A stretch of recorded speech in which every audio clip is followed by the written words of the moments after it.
Hey! Il est superbe! C'est un truc de compète, ça! Ah, je crois.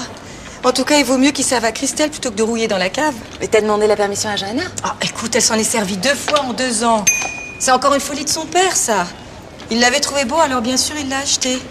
Sans même lui demander avant si elle avait envie d'en faire ou non. Bon. Et combien tu le vends? C'est ça, je vais te faire payer un vélo qui sert à personne. Merci, Blanche.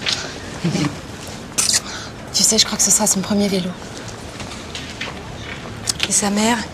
Elle est toujours aussi furieuse. Au moins, elle sait que sa fille est pas à la rue. Et le fait que tu aies parlé à Christelle de son père, tu lui as dit? Ça, on verra plus tard. Regarde comme elle a changé en quelques jours. Je vais pas foutre la pagaille avec sa mère maintenant. Waouh!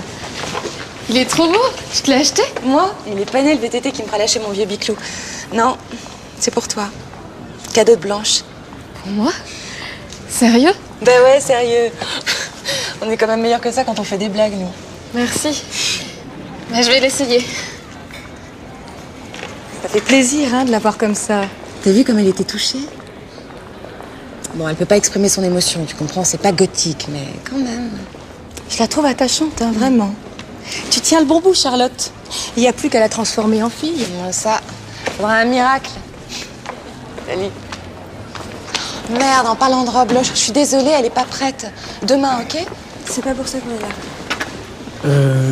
On a un petit problème avec Christelle. Elle est passée à la maison tout à l'heure. Oui, et... je sais.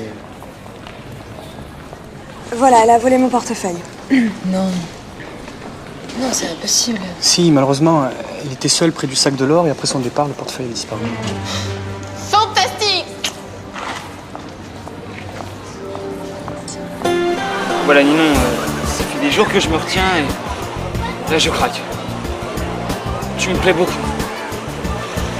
Ça, c'est super ringard, ça.